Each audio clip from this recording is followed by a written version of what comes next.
నీవు అన్నట్టు ముమ్మాటికి ఇది ఛాత్ర పరీక్ష. ఛాత్రం ఉన్న వారందరూ క్షత్రియులు, అందు రాజ్యం ఉన్న వారే రాజులు. అట్టి రాజులు ఈ కురు పరిషత్తునందు పాల్గొనుటకు అర్హులు.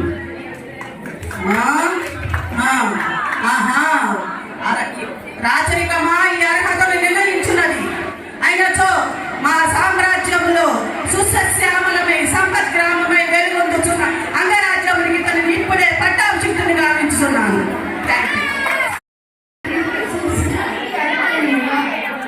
ఎంత మాట ఎంత మాట. ఇది శాంతి పరీక్ష కానీ చిత్రీ పరీక్ష కాదు. మీ తండ్రి పరద్రోహి జన్మవుతుంది అని ఎంతో మీద సమం పెట్టింది. మట్టి కింద పుట్టింది కదా. ఇది ఏకుని ఇంత అస్మత్పుటాము ఇప్పుడే శాంతను శేషమని గారి గంగా గర్భం జనించలేదా. ఇది ఏకుని నాతో చెప్పించమయ్యా. నా అంశం ఏనాడు పోయింది కాగా ఎప్పుడు పోయినా బాధలు బకుళామాత గురించి చెప్పబోతున్నాను. బకుళామాత అంటే అందరికీ తెలిసింది. కలియుగ దైవం వెంకటేశ్వర స్వామికి గోరుముద్దకు తినిపించి కళ్యాణం జరిపించిన ఆమె తెలుసు. కానీ సామాన్యులకు అంత త్వరగా ఆ దేవదేవుడికి పందెం ఆడించే అవకాశం ఎలా దొరుకుతుంది? ఎంత కఠోర తపస్సు, ఎంత పుణ్యం చేసుకుంటే గానీ దొరకదు. కానీ ఆవిడ ఎంత పుణ్యం చేసుకుందో ఆవిడ పూర్వ జన్మ వృత్తాంతం చెప్పబోతున్నాను. ఇందులో ఏమైనా తప్పులు ఉంటే కనుక క్షమించండి.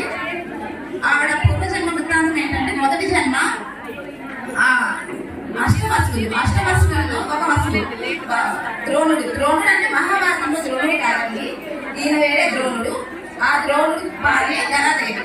ధరాదేవి ద్రోణుడు దంపతులు ఒక ఆశ్రమంలో ఉండగా బ్రహ్మదేవుడు వచ్చి, తల్లి మీరిద్దరు భూలోకానికి వెళ్ళి మానవులకు సేవ చేసే కానీ దంపతులిద్దరూ ఒక ఆశ్రమంలో భిక్షాటన చేస్తూ ఉంటారు. భర్త భిక్షాటనకి వెళ్ళగా ఈ ధరాదేవి ఆశ్రమంలో ఉంటుంది. ఆశ్రమంలో ఉండగా దంపతులిద్దరూ, ఒక వృద్ధ దంపతులు, ఒక బాల బ్రహ్మచారి వీళ్ళ ఇంటికి ఆతిథ్యానికి వస్తారు.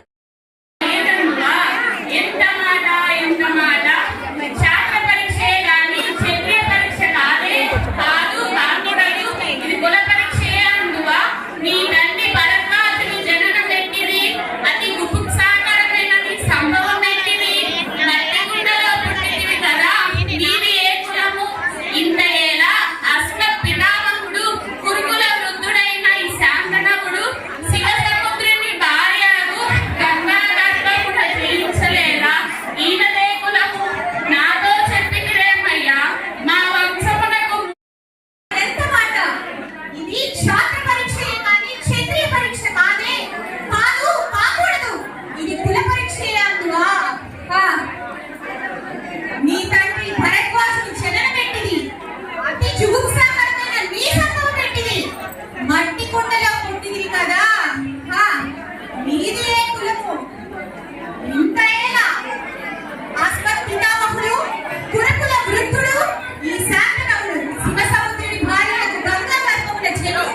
శ్రీ వెంకటేశ్వర శారీస్ ఆదిలక్ష్మి గారు.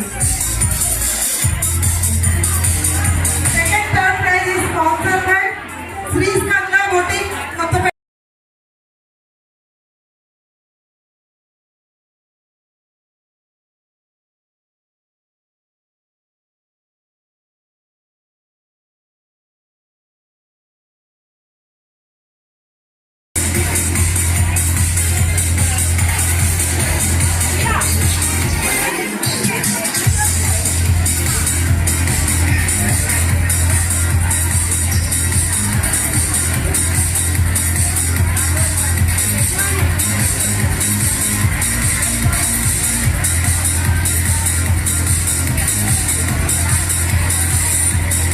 Second prize winner Yashita, gift sponsored by Sri